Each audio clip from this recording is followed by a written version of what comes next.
Hello, welcome everyone. स्वागत है आप लोगों का इस वीडियो में।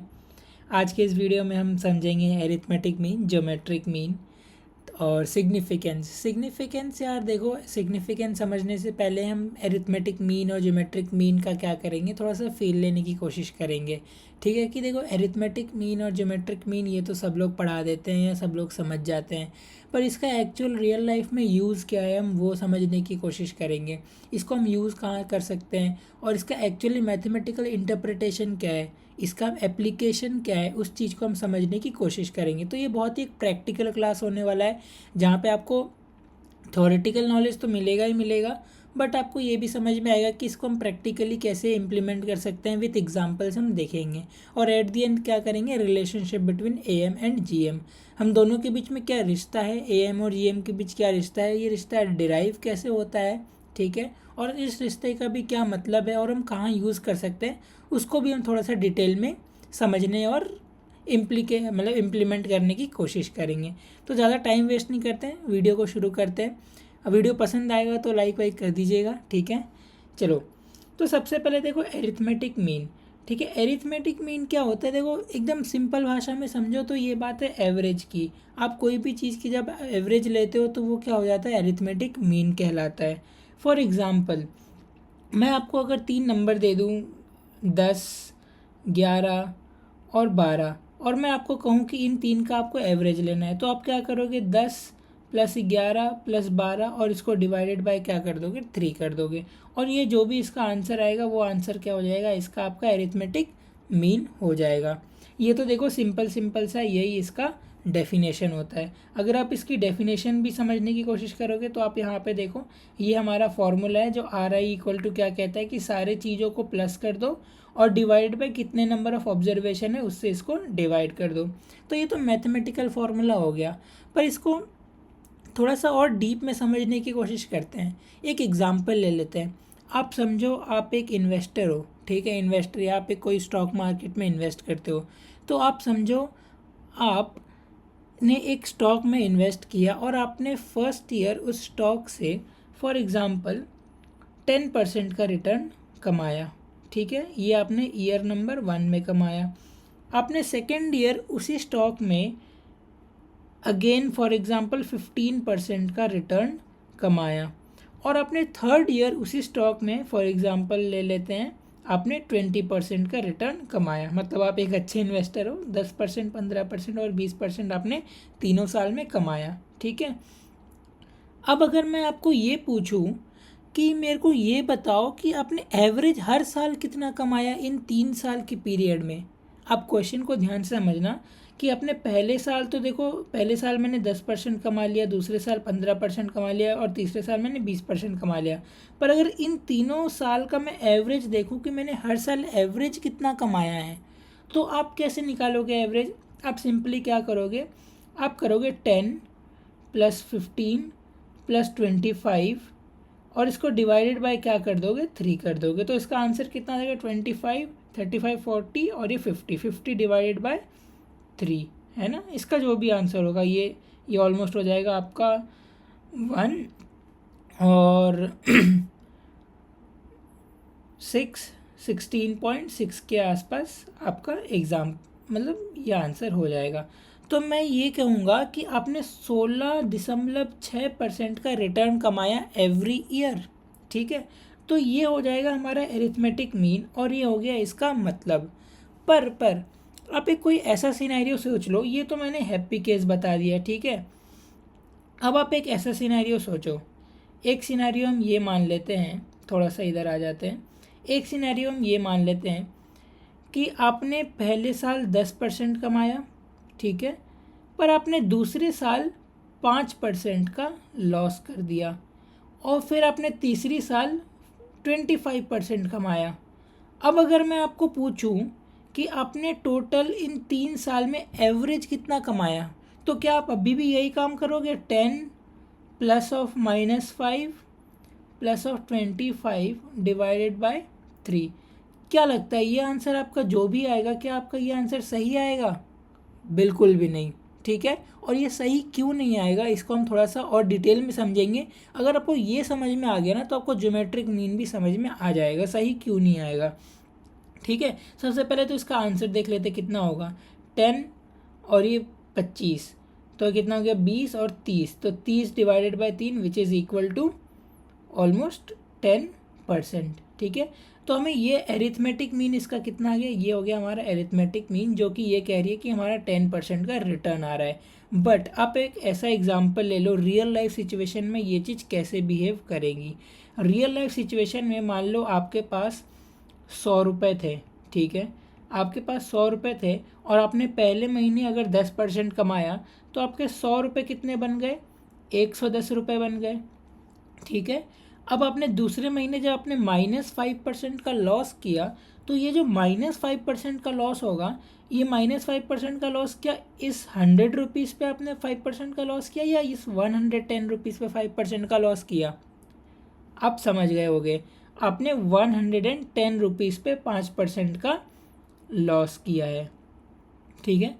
तो आपको ये समझना होगा कि आपने प्रॉफिट तो 10% पे कमाया लेकिन आपने लॉस 110 सॉरी प्रॉफिट तो आपने 100 रुपये पे कमाया पर आपने लॉस 110 रुपये पे किया। अब इसके बाद इसका जो भी आंसर होगा, फॉर एग्जांपल इसका आंसर होता है आपका मान लो 5.5 रुपये काट लो तो ये हो गया लगभग 106.5 के आसपास। अब जो आप 25% का जो प्रॉफिट कमाओगे वो आप 106 रुपये पे कमाओगे। अब आप 100 रुपये पे नहीं कमाओगे और 110 रुपये पे नहीं कमाओगे, तो आप 106 रुपये पे आप क्या करोगे, 25% का प्रॉफिट कमाओगे। तो अब आपको इससे समझ में आ रहा होगा, अगर मैं एरिथमेटिक मीन निकालता हूँ तो एरिथमेटिक मीन क्या करती है, एरिथमेटिक मीन ये मान लेती है कि ये तीनों इंटरवल्स में जो भी रिटर्न है वो यूनिफॉर्म रिटर्न है, इसमें कंपाउंडिंग कुछ नहीं हो रहा है। तो एरिथमेटिक मीन में कंपाउंडिंग का, एरिथमेटिक मीन में आप समझो यहाँ पे होता है नो कंपाउंडिंग, ठीक है। अगर यहाँ पे कोई भी कंपाउंडिंग नहीं हुआ तो ये जो 10% का रिटर्न हमारे पास आंसर आया तो क्या ये सही आंसर है, बिल्कुल भी नहीं है। तो अब हमें क्या करना पड़ेगा कि इस कंपाउंडिंग का ध्यान रखना पड़ेगा कि 110 पे लग रहा है, ठीक है, और इस तरीके से हमें कैलकुलेशन करना पड़ेगा। पर अब आप सोचो अगर मैं आपको ये मैनुअली कहूँ कि आप ये कैलकुलेशन पूरा मैनुअली करो, तो आप सोचो मान लो मैंने आपको 100 साल का डेटा दे दिया, ईयर 1 ईयर 2 और ईयर 100 तक का मैंने डेटा दे दिया, तो आप क्या ऐसे ही फ्लो चार्ट बना बना के +10% -5% ऐसे करके आप 100 एंट्री लिखोगे, बिल्कुल भी नहीं लिखोगे, है ना। तो इस चीज़ को टैकल करने के लिए क्या है हमारे पास, ज्योमेट्रिक मीन। तो अब हम आते हैं ज्योमेट्रिक मीन और ज्योमेट्रिक मीन का फॉर्मूला को भी देखते हैं। तो अब आप जब ज्योमेट्रिक मीन देखोगे तो आपको समझ में आ गया होगा कि ज्योमेट्रिक मीन क्यों यूज़ होता है। ज्योमेट्रिक मीन इसलिए यूज़ होता है जब कंपाउंडिंग हो रहा हो, ठीक है। तो यहाँ पे हम इसका फॉर्मूला तो आप देख सकते हो, ये मेरा फॉर्मूला लिखा हुआ है। फॉर्मूला सिंपल है, फॉर्मूला मैं आपको एक्सप्लेन कर देता हूँ। इसके अंडर रूट में क्या है, 1 प्लस रेट, सारे रेट्स को क्या करना है हमें मल्टीप्लाई करना है और -1 करना है। क्यों, क्योंकि जब भी हम रेट लेते हैं रेट में क्या होता है 1 एडेड होता है हमेशा, ठीक है। तो इसीलिए हम क्या करेंगे 1 को सब्ट्रैक्ट करेंगे। एग्जाम्पल में दिखाता हूँ मैं आपको, सेम एग्जाम्पल ले लेते हैं। 10% आपने पहले साल में कमाया, फॉर सेकेंड साल में आपने 15% कमाया और थर्ड साल में आपने 20% कमाया, ठीक है। अगर मैं इस एग्जाम्पल से जाऊं और मैं इसमें जीएम का फॉर्मूला लगाऊं तो जीएम इज इक्वल टू कितना हो जाएगा, अंडर रूट ऑफ, यहाँ पे टी मतलब आपने कितने ऑब्जर्वेशन लिए हैं 3, तो क्यूब रूट आपको लेना है। और 10% मतलब इसका रेट ऑफ रिटर्न क्या होगा, मतलब 1 रुपये पे 10% आप जोड़ो तो कितना हो जाएगा, ये 1 रुपये 10 पैसा हो जाएगा। तो 1 रुपये 10 पैसा मल्टीप्लाइड बाय 15%, 15% मतलब 1 पे आप 15% जोड़ोगे, तो 1 पे जब आप 15% जोड़ोगे तो ये हो जाएगा 1.15, और जब 20% आपका कैसे होगा तो इंटू 1.20। तो इसकी आप जो कैलकुलेशन निकालोगे वो आपका क्या, और माइनस का 1 लगाना है, तो इसकी आप जो भी कैलकुलेशन निकालोगे वो आपका क्या आएगा, परसेंटेज आएगा। ये कैलकुलेशन करके चेक कर लेते हैं, एक काम करते हैं, कैलकुलेटर में खोल लेता हूँ। तो आपको इसके अंदर क्या करना है, आपको इसके अंदर कैलकुलेशन करना है 1.10 मल्टीप्लाइड बाय क्या था हमारा 1.15 और 1.20, 1.15 और मल्टीप्लाइड बाय 1.20, ठीक है। और इसका क्यूब रूट हमें ले लेना है, तो 1.14, और माइनस क्या करना है हमें 1, तो ये आ गया 0.149, है ना, 0.149, ठीक है, 0.149। अगर इसको आप परसेंट में कन्वर्ट करो तो ये कितना आ जाएगा 14.9%, ये आपका आंसर हो जाएगा। तो ये आपका ज्योमेट्रिक मीन भी निकल के आ गया है। अगर आप प्रीवियसली देखोगे 10, 15 और 20, आप यहाँ आ जाओ और आप यहाँ पे देखो 10, 15 और 20 का जब आपने एरिथमेटिक मीन कैलकुलेट किया था तो कितना आया था 16.6, पर अब कितना आ रहा है 14.9। ऐसा क्यों आ रहा है? क्योंकि आप समझो अब यहाँ पे कंपाउंडिंग का इफेक्ट आना स्टार्ट हो गया है। इसी तरीके से जब आप इसके लिए भी कैलकुलेट करोगे, जब नेगेटिव वैल्यूज़ के लिए आप कैसे कैलकुलेट करोगे, 10%, -% और 25%। आपको इसका जीएम निकालना है, मान लेते हैं, ठीक है। तो इसका जीएम आप कैसे निकालोगे, इधर आ जाओ। इसका जीएम अगर आपको निकालना है तो अंडर रूट का 10% के लिए क्या लिखेंगे 1.10 मल्टीप्लाइड बाय 5% नेगेटिव है, तो 1 में से 5% आपको हटाना है, तो ये कितना हो जाएगा 0.95 मल्टीप्लाइड बाय 25% पॉजिटिव 1.25 और माइनस का 1, ठीक है। तो ये कैलकुलेशन आपको करके देखना है। चलो ये कैलकुलेशन भी कर लेते हैं, ठीक है।